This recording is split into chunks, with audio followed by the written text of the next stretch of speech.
जय हिंद दोस्तों, आपका स्वागत है आपके अपने पसंदीदा चैनल स्टडी एंड अपडेट्स में। जय हिंद दोस्तों, मैं राजकमल आप सभी का स्वागत करता हूं स्टडी एंड अपडेट्स में। और आज के इस वीडियोस में हम लोग हिंदी का जो सीरीज है सीएसएफ के लिए वो कंटिन्यू करने वाले हैं। और ये आपका चौथा मॉडल सेट है, तो जिन्होंने 1 से लेकर 3 तक नहीं देखा है वो बाकी 3 भी देख लें।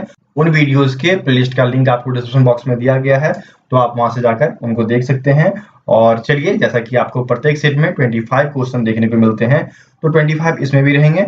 और एक प्रश्न जो मैं आपसे पूछूंगा उसका उत्तर आप लोग कमेंट बॉक्स में कमेंट करेंगे, ठीक है। तो चलिए शुरू करते हैं।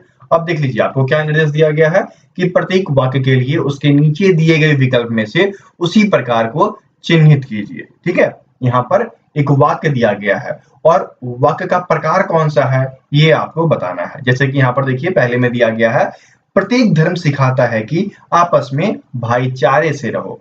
आपस में का प्रयोग किया गया है, ठीक है। चलिए हम कुछ वाक्य के बारे में जानते हैं। वाक्य मूल तौर पे 3 प्रकार के होते हैं, सरल, मिश्र और संयुक्त, ठीक है। तो सरल वाक्य क्या होता है? सरल वाक्य ऐसे वाक्य को बोला जाता है जिसमें एक क्रिया होता है, एक कर्ता होता है और उस वाक्य का एक उद्देश्य होता है, वह कहलाता है सरल, ठीक है। लेकिन यहाँ पर ये सरल वाक्य नहीं है। यहाँ पर जो दिया गया है वह है आपका मिश्र वाक्य। मिश्र वाक्य कैसे? यहाँ पर क्या होता है, 2 या 2 से अधिक वाक्य आपस में सम्मिलित होते हैं। और सम्मिलित होने का जो तरीका होता है, इसमें क्या है कि ये दोनों वाक्य जो हैं, प्रत्येक धर्म और आपस में भाईचारा, ये दोनों आपस में एक दूसरे पर आश्रित रहते हैं, ठीक है। और इनका जो संयोजन होता है वह आपस में या फिर जैसा, ठीक है, इनसे संयोग हो या आपस में इनसे संयोग हो या अगर दिया गया हो या यद्यपि दिया गया हो, ठीक है, उधर दिया गया हो, वैसा दिया गया हो इत्यादि। अगर इन सब से संयोग हो रहा हो तो वो वाक्य जो होते हैं वह आपके मिश्र वाक्य होते हैं, ठीक है। तो ये आपके हो गए मिश्र वाक्य जो कि फर्स्ट के ए में दिया गया है, ठीक है। तो फर्स्ट का उत्तर आपका ए हो जाएगा। और एक वाक्य रह गया, उसके बारे में ही बोल देता हूं, संयुक्त वाक्य। ये ऐसे वाक्य होते हैं जिसमें 2 या 2 से अधिक सरल वाक्य मिश्र होते हैं, लेकिन ये एक दूसरे पर आश्रित नहीं होते हैं। अंतर क्या रहा आपका? सरल वाक्य एक साधारण वाक्य हो गया, मिश्र वाक्य ऐसे वाक्य होते हैं जो आपस में जुड़े होते हैं और वो एक दूसरे पर आश्रित होते हैं। एवं संयुक्त वाक्य वैसे वाक्य हैं जो आपस में जुड़े तो होते हैं लेकिन किसी से भी किसी का कोई आश्रय नहीं होता है, ठीक है। आगे बढ़े।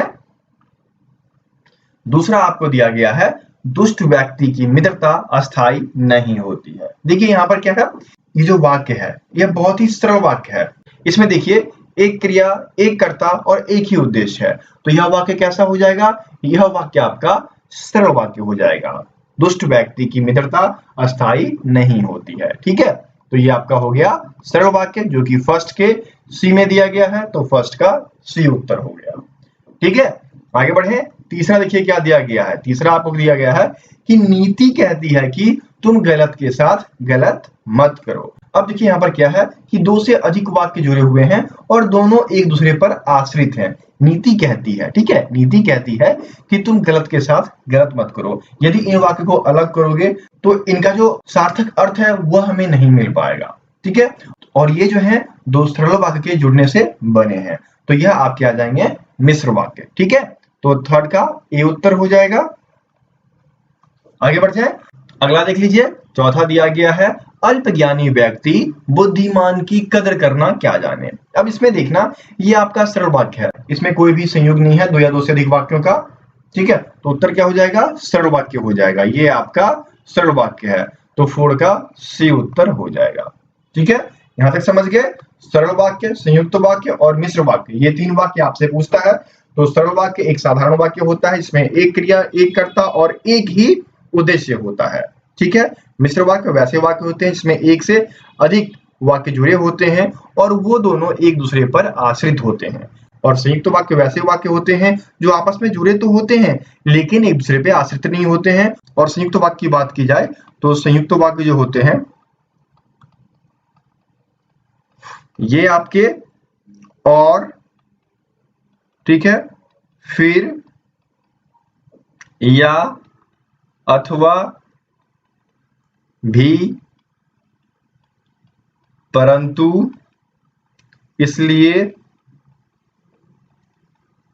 इत्यादि इनके संयोग से बना होता है। ठीक है, ये आप ध्यान रखिएगा।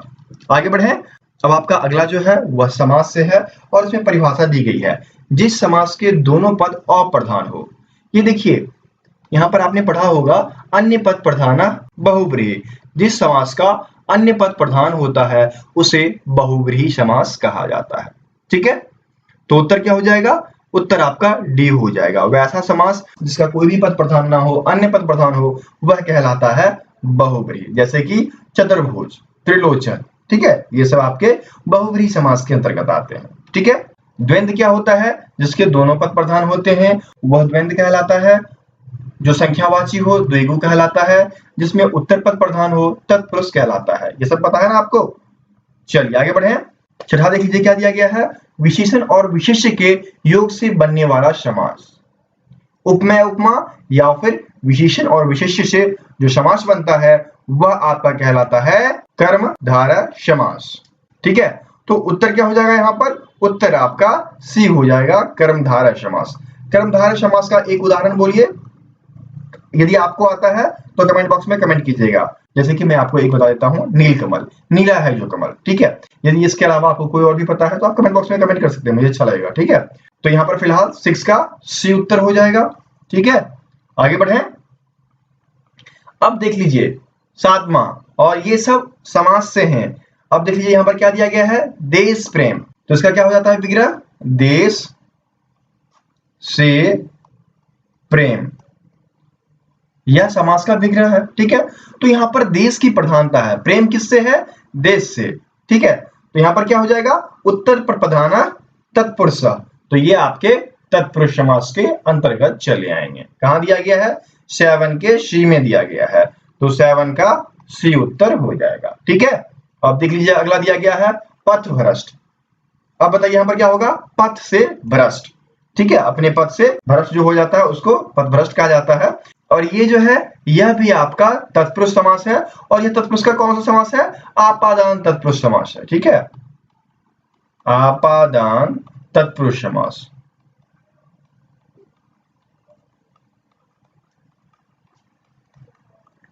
तो तत्पुरुष ढूंढिए, आपके बी में दिया गया है, तो 8वां का बी उत्तर हो जाएगा। इसका क्या हो जाएगा? पथ से भ्रष्ट। ठीक है, आगे बढ़े। 9वां देख लीजिए, आपको दिया गया है जितेंद्र। जो इंद्रियों को जीत लिया है उसे जितेंद्र बोला जाता है, और ये हैं हमारे भगवान बुद्ध।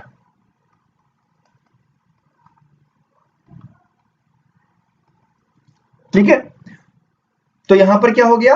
अन्य पद प्रधान हो गया ना, तो ये आपका हो गया बहुव्रीहि समास। बहुव्रीहि समास कहां दिया गया है? 9 के बी में दिया गया है, तो 9 का बी उत्तर हो जाएगा। अन्य पद प्रधान बहुव्रीहि। ठीक है, आगे बढ़े।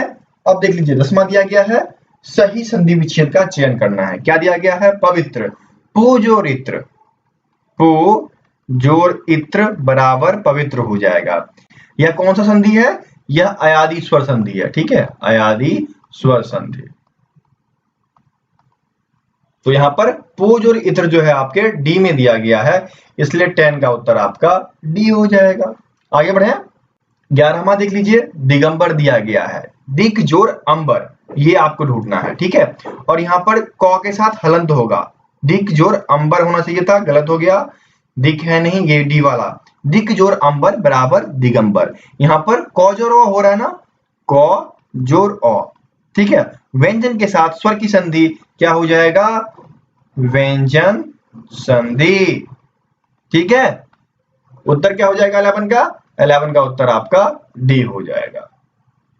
समझ गए? आगे बढ़े। अब देख लीजिए 12 दिया गया है घुड़दौड़। तो देखिए यहां पर क्या है, ये आपका दीर्घ स्वर संधि है, और इसमें क्या होता है कि दो दीर्घ स्वर आपस में मिलते हैं। ठीक है, यहां पर देख लीजिए क्या हो जाएगा, घुड़दौड़ का घोड़ा जोड़ दौड़ इक्वल्स टू घुड़दौड़। ठीक है, घोड़ा जोड़ दौड़ इक्वल्स टू क्या हो जाता है? घुड़दौड़, जो कि दीर्घ स्वर संधि है। ठीक है, दीर्घ स्वर संधि। ठीक है, उत्तर क्या हो गया? 12 का उत्तर आपका सी हो जाएगा। आगे बढ़े। अब चलिए आगे बढ़ते हैं। क्या दिया गया है? प्रत्येक प्रश्न में दिए गए 4 विकल्पों में से शुद्ध रूप का चयन करना है। ठीक है, तो वाक्य का जो शुद्ध रूप है वो ढूंढिए। यहाँ पर आपको दिया गया है सीता का चरित्र अच्छा है। देखिए चरित्र क्या है, चरित्र जो है, चरित्र यह एक पुल्लिंग शब्द है, तो यहाँ पर क्या होगा, का प्रयोग होगा। ठीक है, सीता का चरित्र होना चाहिए, तो की वाला तो पहले काट दो। ठीक है, क्योंकि यहाँ पर की का प्रयोग किया गया है, की वाला पहले काट दो। ठीक है, उसके बाद देख लेना सीता का चरित्र, और यहाँ पर क्या होना चाहिए, अच्छा ना, विशेषण है और इसमें आकार की मात्रा लगनी चाहिए थी, यहाँ पर ये गलत हो गया। सीता का चरित्र अच्छा है, ये आपका बिल्कुल शुद्ध वाक्य है, तो 13 का उत्तर क्या हो जाएगा, सी हो जाएगा। ठीक है, आगे बढ़े। अब देख लीजिए 14 दिया गया है, तुम्हें इतनी देर क्यों हुई। यहाँ पर देर होना चाहिए, देरी नहीं। ठीक है, स्त्रीलिंग नहीं होगा, यहाँ पर तुम्हें के साथ है इसलिए देर होना चाहिए। ठीक है, तो देर वाला ढूंढिए, देर वाला आपका बी और डी है, यहाँ पर तुमको कर दिया जो कि गलत है, यहाँ पर तुम्हें हो जाएगा। ठीक है, जो कि कारक की दृष्टि से बिल्कुल शुद्ध और सार्थक शब्द है, सार्थक वाक्य है। तो उत्तर क्या हो जाएगा, 14 का उत्तर आपका बी हो जाएगा। ठीक है, ठीक इसी प्रकार अगला देख लीजिए क्या दिया गया है, 15 उन्हें एक पुत्र है। उन्हें, उन्हें कहने का क्या मतलब है, उनका कह दो तो वह बहुत ही सार्थक शब्द लगता है। उनका एक पुत्र है, ये ढूंढ लो आप। ठीक है, तो उनका एक पुत्र है, उनका ढूंढिए, ये रहा आपके सी में, उनका एक पुत्र है, जो कि बिल्कुल कारक की दृष्टि से जो है, कारक की दृष्टि से शुद्ध है और यह आपका सार्थक शब्द है उनका। ठीक है, तो उत्तर क्या हो जाएगा, 15 का उत्तर आपका सी हो जाएगा। 16वां देख लीजिए क्या दिया गया है, पाठ पढ़कर कल आइए। यहाँ पर देखिए क्या है, यहाँ पर ना आपको पूर्वकालिक क्रिया दी गई है, और पूर्वकालिक क्रिया जो है वह क्रिया से पहले आता है। ठीक है, यहाँ पर पूर्वकालिक क्रिया क्या है, पढ़कर आना है, कब, कल। ठीक है, तो कल पाठ पढ़कर आइए, पढ़ना यहाँ पर क्रिया हो गया, क्रिया से पहले भूतकालिक क्रिया, कल पाठ करना है, इसलिए कल पाठ पढ़कर आइए। उत्तर क्या हो जाएगा 16 का, 16 का उत्तर सी हो जाएगा। वजह क्या है कि पूर्वकालिक क्रिया जो होती है वह क्रिया से पहले आता है। ठीक है, इसलिए 16 का उत्तर सी हो जाएगा। आगे बढ़े, अब देख लीजिए 17 दिया गया है, माली ने फूलों के पौधे लगाए थे। था थे थी का प्रयोग कर दिया गया, हमें क्या करना है, काल पहचानना है। ठीक है, तो था थे थी भूतकाल में चला गया। अब देखिए यहाँ पर सबसे ऊपर में ही दिया गया है भूतकाल, कहीं आगे भी नहीं बढ़ना है। 17 का उत्तर क्या हो जाएगा, 17 का उत्तर आपका ए हो जाएगा। ठीक है, आगे बढ़े। अब देख लीजिए 18वां क्या दिया गया है, हिंदी वर्णमाला में कितने स्वर होते हैं। ये मैं आपको बता चुका हूं, स्वर की संख्या जो है वह 11 है, तो यहाँ पर देखिए 11 आपके डी में दिया गया है, तो 18 का उत्तर डी हो जाएगा। ठीक है, व्यंजन कितने हैं, व्यंजन ये आप कमेंट बॉक्स में कमेंट करें, व्यंजन की संख्या कितनी है, स्वर 11 है, व्यंजन कितने हैं ये आप कमेंट बॉक्स में कमेंट करेंगे। ठीक है, आगे बढ़ूं। अब देख लीजिए 19वां दिया गया है, वचन का मुख्य संबंध किससे है। देखिए वचन, एक वचन, द्विवचन, बहुवचन, यहाँ पर क्या है, संख्यात्मक चीजों का बोध कराता है। एक वचन में एक चीज होती है, द्विवचन में दो चीजें होती हैं, बहुवचन में दो से अधिक चीजें होती हैं। ठीक है, हिंदी में क्या होता है, एक वचन, बहुवचन, संस्कृत में क्या होता है, एक वचन, द्विवचन, बहुवचन, तो इस तरीके से होता है। तो क्या हो जाएगा, संख्या का बोध कराया ना, तो ये देखिए संख्या आपके 19 के ए में दिया गया है, तो 19 का ए उत्तर हो जाएगा। आगे बढ़े, अब देख लीजिए 20 आपको दिया गया है, दो या दो से अधिक शब्दों के सम्मिलित होने से एक सार्थक व संक्षिप्त शब्द रचना को क्या कहा जाता है। ये प्रश्न मैंने आप लोगों से पूछा था पिछली वीडियो में, तो जिन्होंने उत्तर दिया उसके लिए बहुत बहुत धन्यवाद। और फिलहाल मैं यहाँ पर उत्तर बता रहा हूं, तो वो जान लीजिए। जब दो या दो से अधिक शब्द आपस में जुड़ते हैं तो वह संयोग जो है संधि कहलाता है। ठीक है, उत्तर क्या हो जाएगा, 20 का उत्तर आपका ए हो जाएगा, संधि। ठीक है, चलिए आगे बढ़ते हैं। 21 आपको दिया गया है कि सफेद कबूतर उड़ गया। इस वाक्य में सफेद कौन सा विशेषण है। ठीक है, यहाँ पर देखिए सफेद जो है वह कबूतर की गुणवत्ता को बता रहा है। ठीक है, काले, सफेद, चितकबरे, ठीक है, उसके गुणवत्ता को बता रहा है, रंग को बता रहा है, तो यहाँ पर क्या हो जाएगा, गुणवाचक, जो कि 21 के ए में दिया गया है, तो 21 का ए उत्तर हो जाएगा। ठीक है, आगे बढ़े।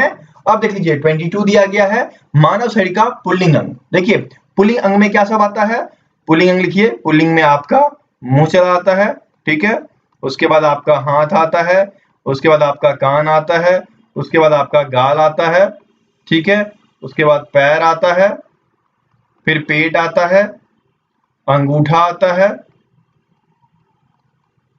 इत्यादि। तो इसमें से देखना आप, उंगली दिया गया है, ये स्त्रीलिंग शब्द है, आंख स्त्रीलिंग शब्द है, कलाई स्त्रीलिंग शब्द है, और कान जो है देखिए यहां पर लिख दिया ना मैंने, ये आपका पुल्लिंग है। तो 22 का उत्तर क्या हो जाएगा, डी हो जाएगा। ठीक है, आगे बढ़े। अब देख लीजिए 23 दिया गया है, नूतन। नूतन मतलब नया, ठीक है, तो इसका विलोम क्या हो जाएगा, पुराना, पुरातन ना, पुरातन यहां पर आपके डी में दिया गया है। पुराना भी दिया गया है लेकिन पुराना नहीं होगा, ठीक है, नया का क्या होता है, पुराना, और नूतन का पुरातन। ठीक है, ये ऐसे विलोम होते हैं, उनके अर्थ पे मत जाना वरना आप गलत हो जाओगे। ठीक है, तो यहां पर देखिए 23 का उत्तर क्या हो जाएगा, डी हो जाएगा। आगे बढ़े। अब देख लीजिए 24 आपको दिया गया है, पृथ्वी का पर्यायवाची। तो पृथ्वी का क्या होता है, भू, भूमि, धरातल, वसुंधरा इत्यादि। ठीक है, वो होता है, वो नहीं, वो। ठीक है, तो यहां पर वसुंधरा आपके ए में दिया गया है, तो 24 का ए उत्तर हो जाएगा। आगे बढ़े, चलिए आगे बढ़ते हैं। 25 देख लीजिए क्या दिया गया है, तुम कल पैसे ले जाना। ठीक है, यहां पर क्या पूछा, इस वाक्य में सर्वनाम कौन सा है। तो इस वाक्य में देखिए तुम जो है, तुम, मैं, हम, ये सब सर्वनाम होते हैं ना, जो सब संज्ञा के बदले आते हैं वो सर्वनाम कहलाते हैं ना। तो यहाँ पर तुम क्या हो गया, तुम जो है वह सर्वनाम हो जाएगा, इसलिए 25 का उत्तर आपका ए हो जाएगा। तुम जो है वह सर्वनाम के अंतर्गत आता है। ठीक है, तो इस प्रकार से 25 के 25 प्रश्न खत्म हो गए। अब बारी है आपकी इस प्रश्न का उत्तर देने का। क्या पूछा गया आपसे कि अग्नि परीक्षा देना। ठीक है, अग्नि परीक्षा देना, इस मुहावरे का अर्थ आपको बतलाना है। चार उत्तर हैं, ए कठोर तप करना, बी साहसपूर्वक काम करना, सी दृढ़ निश्चय करना, डी कठिन परिस्थिति में पड़ना। तो इन चार में से कोई एक विकल्प जो है वह सही है, उस विकल्प को आप कमेंट बॉक्स में कमेंट करेंगे। ठीक है, यदि आपको वीडियो अच्छी लगी तो दोस्तों के बीच शेयर करें, और यदि आपको पीडीएफ के बारे में जानकारी चाहिए तो बने रहें। तो दोस्तों यदि आपको सीआईएसएफ से जुड़ी नोट्स चाहिए तो वो भी उपलब्ध है पीडीएफ के रूप में। यदि आपको पीडीएफ चाहिए तो हमें व्हाट्सएप कीजिएगा। ठीक है, पीडीएफ के लिए मैं आपको व्हाट्सएप नंबर दे देता हूँ, 7979946092। ठीक है, आपको 121 रुपीज़ का चार्ज रखा गया है सीआईएसएफ के लिए, जिसमें कि आपको चैप्टर वाइज में आपको क्या क्या आते हैं, एक आपका जीके, ठीक है, दूसरा आपका हिंदी या इंग्लिश जो भी आपका होगा, तीसरा आपका रीजनिंग, और चौथा आपका मैथ्स। ठीक है, ये दिए जाएंगे। उसके बाद आपको प्रैक्टिस सेट दिए जाएंगे। ठीक है, तो प्रैक्टिस सेट की संख्या 50 या उससे ऊपर होगी, समझ गए। और लास्ट वन ईयर के करंट अफेयर जो कि साथ में दिए जाएंगे। ठीक है, तो पीडीएफ का ये है, चार्ज 121 है। पे किस पे करना है आपको, पे इसी नंबर पे करना है, 7979946092। ठीक है, ये हमारा ऑफिशियल नंबर है। व्हाट्सएप हो, टेलीग्राम हो, जहां भी आप ढूंढेंगे इसी नंबर से मैं आपको मिल जाऊंगा। ठीक है, और यदि आपको फ्री का मॉक टेस्ट चाहिए तो वो भी मैं आपको बता दूं, फ्री मॉक टेस्ट सीरीज जो कि आपको हमारे वेबसाइट पे दिया जाएगा फ्री। वेबसाइट क्या है, www.studyandupdates.in वाले पे फ्री आपको ऑनलाइन मॉक टेस्ट सीरीज दिया जाता है। वहां पर जाकर आप उस टेस्ट सीरीज को लगा सकते हैं। ठीक है, कोई भी दिक्कत होगा हमें कांटेक्ट कर लीजिएगा। हमारा व्हाट्सएप नंबर है 7979946092। ठीक है, फिर मिलते हैं अगले वीडियो में, तब तक के लिए जय हिंद।